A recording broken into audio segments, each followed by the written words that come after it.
ಸಾರಿಗೆ ನೌಕರರು ಮತ್ತು ಅವರ ಕುಟುಂಬಕ್ಕೆ KSRTC ಆರೋಗ್ಯ ಯೋಜನೆ ಇದೀಗ ಮರೀಚಿಕೆಯಾಗಿದೆ. ನಗದು ರಹಿತ ಚಿಕಿತ್ಸಾ ಯೋಜನೆಯನ್ನು ಜಾರಿಗೊಳಿಸುವಂಥ ನಿಟ್ಟಿನಲ್ಲಿ ಇತ್ತೀಚೆಗೆ ಸಾರಿಗೆ ಇಲಾಖೆ ಮಹತ್ವವಾದಂಥ ಒಂದು ತೀರ್ಮಾನವನ್ನು ಕೈಗೊಂಡಿತ್ತು. CM ಸಿದ್ದರಾಮಯ್ಯನವರ ನೇತೃತ್ವದಲ್ಲಿ ವಿಧಾನಸೌಧದಲ್ಲಿ ಅದ್ದೂರಿ ಕಾರ್ಯಕ್ರಮವನ್ನು ಕೂಡ ಆಯೋಜನೆ ಮಾಡಲಾಗಿತ್ತು. ಸುಮಾರು 34,000 ಸಿಬ್ಬಂದಿಗಳಿಗೆ, ಪ್ರಮುಖವಾಗಿ ಮೊದಲನೇ ಹಂತದಲ್ಲಿ KSRTCಯ 34,000 ನೌಕರರಿಗೆ ಈ ಒಂದು ಯೋಜನೆ ಸಿಗುತ್ತೆ ಅನ್ನುವಂಥ ಒಂದು ಮಾಹಿತಿನೂ ಕೂಡ KSRTC ಕೊಟ್ಟಿತ್ತು. ರಾಜ್ಯಾದ್ಯಂತ ಸುಮಾರು 275 ಆಸ್ಪತ್ರೆಗಳು, 4 ಡಯಾಗ್ನೋಸ್ಟಿಕ್ ಸೆಂಟರ್ಗಳು ಸೇರಿದಂತೆ ಒಂದಷ್ಟು ಆಸ್ಪತ್ರೆಗಳ ಜೊತೆಗೆ KSRTC MOUನು ಕೂಡ ಮಾಡಿಕೊಂಡಿತ್ತು. ನಿಗಮದ 34,000 ನೌಕರರು, ಅವರ ಅವಲಂಬಿತ ಪತ್ನಿ, ಪತಿ, ಇವರೆಲ್ಲ ಮಕ್ಕಳು ಜೊತೆಗೆ ಅವಲಂಬಿತರಾದಂಥ ತಂದೆ ತಾಯಿಗಳಿಗೆ ಈ ಯೋಜನೆಯಲ್ಲಿ ಚಿಕಿತ್ಸೆಯನ್ನು ಕೊಡುವಂತಹ ಒಂದು ಸ್ಕೀಮು KSRTC ಆರೋಗ್ಯ ಯೋಜನೆ ಒಳಗೊಂಡಿತ್ತು. ಆದರೆ ಯೋಜನೆ ಜಾರಿಯಾಗಿ ಕೇವಲ 10ರಿಂದ 15 ದಿನಗಳು ಮಾತ್ರ ಆಗಿರುವಂಥದ್ದು. ಅಷ್ಟರ ನಡುವೆ ಆ ಯೋಜನೆ ಇದೀಗ ಹಳ್ಳ ಹಿಡಿತಾ ಇದೆಯಾ ಅನ್ನುವಂಥ ಒಂದು ಅನುಮಾನನೂ ಕೂಡ ಕಾಡ್ತಾ ಇದೆ. ಕಾರಣ ಸುಮಾರು 20 ಕೋಟಿ ವೆಚ್ಚದಲ್ಲಿ ಈ ಒಂದು KSRTC ಆರೋಗ್ಯ ಯೋಜನೆಯನ್ನು ನಿಗಮ ಜಾರಿಗೆ ತಂದಿತ್ತು. ಈ ನಿಗಮ ಜಾರಿಗೆ ತಂದಂತಹ ಯೋಜನೆ ಅಡಿಯಲ್ಲಿ ಸಿಬ್ಬಂದಿಗಳಿಗೆ ಅಂದರೆ ಮೊದಲ ಹಂತದಲ್ಲಿ ಮಾಸಿಕವಾಗಿ ₹650 ಹಣವನ್ನು ವಂತಿಗೆ ರೂಪದಲ್ಲಿ ಕಟ್ ಮಾಡಿಕೊಳ್ಳಲಾಗುತ್ತೆ. ಅದಾದ ನಂತರ ಪ್ರತಿ ವರ್ಷ ₹50 ಅಂತೇಳಿ ಅವರ ವೇತನ ಏನು ಬರುತ್ತೆ ಆ ವೇತನದಲ್ಲಿ ಅದನ್ನು ಕಟ್ ಮಾಡಿಕೊಳ್ಬೇಕು ಅನ್ನುವಂಥ ಒಂದು ತೀರ್ಮಾನ KSRTC ಆರೋಗ್ಯ ಯೋಜನೆಯಲ್ಲಿ ಇತ್ತು. ಹೀಗಾಗಿ ಈ ಯೋಜನೆ ಜಾರಿಗೆ ಬಂದಿರೋದ್ರಿಂದ ನಗದು ರಹಿತವಾದಂಥ ಒಂದು ಚಿಕಿತ್ಸೆ ನೀಡುತ್ತೆ ಅನ್ನುವಂಥ ನಿಟ್ಟಿನಲ್ಲಿ KSRTC ನೌಕರರು, ಅವರ ಅವಲಂಬಿತರು ಎಲ್ಲರೂ ಕೂಡ ಸಂತಸವನ್ನು ವ್ಯಕ್ತಪಡಿಸಿದರು. ಆದರೆ ಇತ್ತೀಚಿನ ದಿನಗಳಲ್ಲಿ ಸಾರಿಗೆ ಇಲಾಖೆ ಅಧಿಕಾರಿಗಳು ನಡೆದುಕೊಂಡಿರುವಂತಹ ರೀತಿ ಸ್ವತಃ ನೌಕರರಿಗೆ ಬೇಸರವನ್ನು ತರಿಸಿದೆ. ಆ ಮೂಲಕ ಸಾರಿಗೆ ಇಲಾಖೆ ಅಧಿಕಾರಿಗಳು ಸಾರಿಗೆ ಸಚಿವ ರಾಮಲಿಂಗಾರೆಡ್ಡಿ ಅವರನ್ನೇ ಯಾಮಾರಿಸಿದ್ರ ಅನ್ನುವಂಥ ಒಂದು ಪ್ರಶ್ನೆಯೂ ಕೂಡ ಮೂಡ್ತಾ ಇದೆ. ಕಾರಣ ಸಾರಿಗೆ ಸಚಿವರು ಒಂದು ಮಾತನ್ನು ಹೇಳಿದರು, ನಗದು ರಹಿತವಾದಂಥ ಚಿಕಿತ್ಸೆ ಮೊದಲ ಹಂತದಲ್ಲಿ KSRTC ಆಗಿರ್ಬೋದು ಈಗ ಜಾರಿಗೆ ತಂದಿದ್ದೀವಿ, ನಂತರ ಹಂತದಲ್ಲಿ ಈಗ BMTCಗೂ ಕೂಡ ಜಾರಿಗೆ ತರಲಾಗಿದೆ, ಉಳಿದಂಥ 2 ಕಾರ್ಪೊರೇಷನ್ಗಳಲ್ಲೂ ಕೂಡ ನಾವು ನಗದು ರಹಿತ ಚಿಕಿತ್ಸಾ ಯೋಜನೆ ಅಂದರೆ KSRTC ಆರೋಗ್ಯ ಯೋಜನೆಯನ್ನು ಜಾರಿಗೆ ತರ್ತೀವಿ ಅನ್ನುವಂತಹ ಒಂದು ಭರವಸೆಯನ್ನು ಹೇಳಿದರು. ಜೊತೆಗೆ ಅಧಿಕಾರಿಗಳು ಕೊಟ್ಟಿರುವಂಥ ಮಾಹಿತಿ ಪ್ರಕಾರ ಸುಮಾರು 275 ಆಸ್ಪತ್ರೆಗಳಲ್ಲಿ ಈ ಯೋಜನೆ ನಾವು MOU ಮಾಡ್ಕೊಂಡಿದ್ದೀವಿ. ರೋಗಿ ಅಂದರೆ ಒಳರೋಗಿ ಆಗಿರ್ಬೋದು ಅಥವಾ ಆಸ್ಪತ್ರೆಗೆ ದಾಖಲಾದಂಥ ರೋಗಿ ಯಾವುದೇ ರೀತಿಯಾದಂಥ ಹಣವನ್ನು ಕೊಡುವಂಥ ಅಗತ್ಯ ಇಲ್ಲ ಅನ್ನುವಂತಹ ನಿಟ್ಟಿನಲ್ಲಿ ಅವ್ರ ಮಾತನ್ನು ಹೇಳಿದರು. ಜೊತೆಗೆ ಆಯುರ್ವೇದ ಆಗಿರ್ಬೋದು, ಪ್ರಕೃತಿ, ಯುನಾನಿ ಹಾಗೆಯೇ ಹೋಮಿಯೋಪತಿ ಚಿಕಿತ್ಸೆಗಳು ಕೂಡ ಈ ಒಂದು ಯೋಜನೆ ಅಡಿಯಲ್ಲಿ ಸಿಗುತ್ತೆ. ಕಣ್ಣು ಆಗಿರ್ಬೋದು ಅಥವಾ ಡೆಂಟಲ್ದು ಟ್ರೀಟ್ಮೆಂಟ್ ಆಗಿರ್ಬೋದು ಎಲ್ಲವೂ ಕೂಡ KSRTC ಆರೋಗ್ಯ ಯೋಜನೆ ಅಡಿಯಲ್ಲಿ ಸಿಗುತ್ತೆ ಅನ್ನುವಂಥ ಒಂದು ಭರವಸೆಯನ್ನು KSRTC ಅಂದರೆ ಆರೋಗ್ಯ ಯೋಜನೆ ಅನುಷ್ಠಾನ ಏನಾಯಿತು ಅಂದರೆ ಜಾರಿ ಏನಾಯಿತು ಆ ಸಂದರ್ಭದಲ್ಲಿ ಸಾರಿಗೆ ಸಚಿವ ರಾಮಲಿಂಗಾರೆಡ್ಡಿ ಅವರು ಒಂದು ಮಾತನ್ನು ಹೇಳಿದರು. ಆದರೆ ಇತ್ತೀಚೆಗೆ ಒಂದು ಉದಾಹರಣೆಯೂ ಕೂಡ ಸಿಕ್ಕಿದೆ, ಒಂದು ಆಡಿಯೋನೂ ಕೂಡ ಸಾಕಷ್ಟು ವೈರಲ್ ಆಗ್ತಾಯಿದೆ. ಆ ಆಡಿಯೋವನ್ನು ನಾವು ಕೇಳ್ತಾ ಹೋಗೋದಾದರೆ ಎಲ್ಲೋ ಒಂದು ಕಡೆ KSRTC ಅಧಿಕಾರಿಗಳು ಸಾರಿಗೆ ಸಚಿವರಿಗೆ ಸಂಪೂರ್ಣವಾದಂಥ ಒಂದು ಮಾಹಿತಿಯನ್ನು ನೀಡದೆ ತರಾತುರಿಯಲ್ಲಿ ಯೋಜನೆಯನ್ನು ಅನುಷ್ಠಾನಗೊಳಿಸಿದ್ರಾ?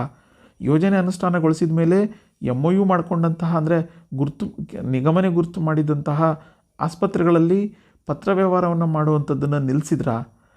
ಒಂದು ಕಡೆ ಸಿಬ್ಬಂದಿಗೆ ಚಿಕಿತ್ಸೆ ಕೊಡ್ತೀವಿ ಅನ್ನುವಂಥ ಒಂದು ಮಾತನ್ನು ಹೇಳ್ತಾ ಇರುವಂಥ ಅಧಿಕಾರಿಗಳು ವಾಸ್ತವದಲ್ಲಿ ಅದನ್ನು ಇಂಪ್ಲಿಮೆಂಟ್ ಮಾಡುವಂಥ ನಿಟ್ಟಿನಲ್ಲಿ ಎಡವಿದ್ರಾ ಅಥವಾ ಯಾಮಾರಿದ್ರಾ ಅನ್ನುವಂಥ ಒಂದು ಪ್ರಶ್ನೆ ಇದೀಗ ಮೂಡ್ತಾ ಇದೆ.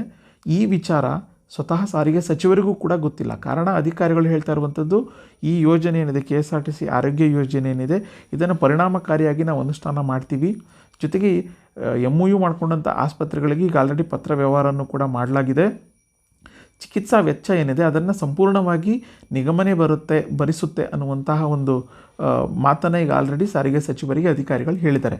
ಆದರೆ ವಾಸ್ತವದಲ್ಲಿ ನಿಜವಾಗ್ಲೂ ಕೂಡ ಅದು ಆಗ್ತಾ ಇಲ್ಲ. ಕಾರಣ ಕೇವಲ ಒಬ್ಬ ನೌಕರ ಅಥವಾ ನೌಕರನ ಅವಲಂಬಿತರು ಯಾರೇ ಆದರೂ ಆಸ್ಪತ್ರೆಗೆ ದಾಖಲಾದರೆ ₹50,000 ಅಥವಾ 1,00,000 ಬಿಲ್ ಆಯಿತು ಅಂತಂದರೆ ಅದರಲ್ಲಿ ಕೇವಲ 20% ಅಥವಾ ₹8,000 ಮಾತ್ರ ಹಣವನ್ನು ನಿಗಮ ಕೊಡುತ್ತೆ. ಉಳಿದಂಥ ಹಣವನ್ನು ನೌಕರನೇ ಕೊಡಬೇಕು ಅನ್ನುವಂಥ ಒಂದು ಮಾತು ಇದೀಗ ಬಹುತೇಕ ಖಾಸಗಿ ಆಸ್ಪತ್ರೆಗಳಿಂದ ಕೇಳಿಬರ್ತಾ ಇದೆ.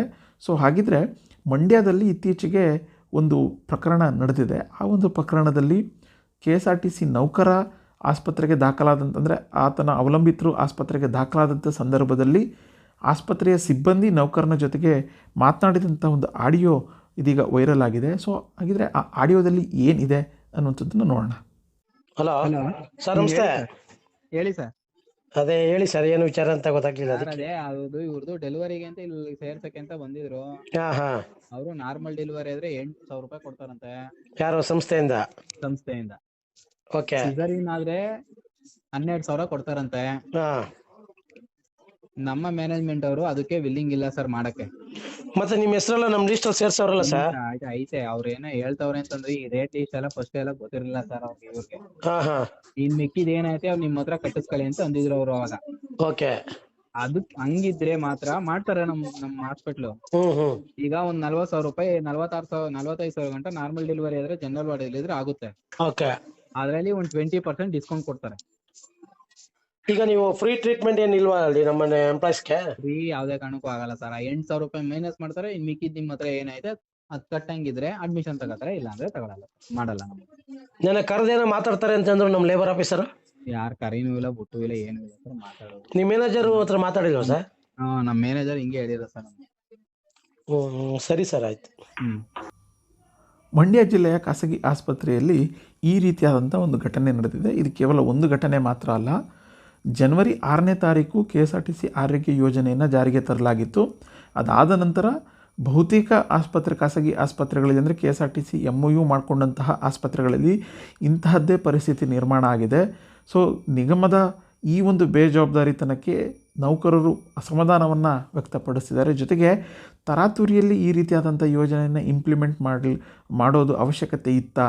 ಎಲ್ಲದೂ ಕೂಡ ಅಂದರೆ ಒಂದು ಹಂತದಲ್ಲಿ ಸಂಪೂರ್ಣವಾದಂಥ ಚಿಕಿತ್ಸೆಯನ್ನು ಕೊಡುವಂಥ ನಿಟ್ಟಿನಲ್ಲಿ ಎಲ್ಲವೂ ಸರಿ ಆದ ನಂತರ ಯೋಜನೆಯನ್ನು ಜಾರಿ ಮಾಡ್ಬೋದಾಗಿತ್ತು. ಆದರೆ ತರಾತುರಿಯಲ್ಲಿ ಈ ಯೋಜನೆಯನ್ನು ಜಾರಿ ಮಾಡಿ ಸಾರಿಗೆ ಸಚಿವರನ್ನು ಹಾಗೆಯೇ ನೌಕರರನ್ನು ದಿಕ್ಕು ತಪ್ಪಿಸುವ ಕೆಲಸವನ್ನು ಅಧಿಕಾರಿಗಳು ಮಾಡ್ತಿದ್ದಾರೆ ಅನ್ನುವಂಥ ಒಂದು ಬೇಸರವನ್ನು ವ್ಯಕ್ತಪಡಿಸ್ತಿದ್ದಾರೆ. ಸೊ ಸಾರಿಗೆ ನೌಕರರು ನಿಮಗೂ ಕೂಡ ಈ ರೀತಿಯಾದಂತಹ ಒಂದು ಸಮಸ್ಯೆ ಆಗಿದ್ದೇ ಆದಲ್ಲಿ ತಪ್ಪದೇ ಕಮೆಂಟ್ ಬಾಕ್ಸ್ನಲ್ಲಿ ಕಮೆಂಟ್ ಮಾಡಿ. ಹಾಗೆಯೇ ನಿಮಗೆ ಈ ವಿಡಿಯೋ ಇಷ್ಟ ಆಗಿದೆ ಅಂತಂದರೆ ಇತರರಿಗೂ ಕೂಡ ಶೇರ್ ಮಾಡಿ. ಜೊತೆಗೆ ನೀವು ಇನ್ನೂ ಕೂಡ ನಮ್ಮ ಯೂಟ್ಯೂಬ್ ಚಾನಲನ್ನು ಸಬ್ಸ್ಕ್ರೈಬ್ ಮಾಡಲಿಲ್ಲ ಅಂತಂದರೆ ಸಬ್ಸ್ಕ್ರೈಬ್ ಮಾಡಿ. ಧನ್ಯವಾದಗಳು.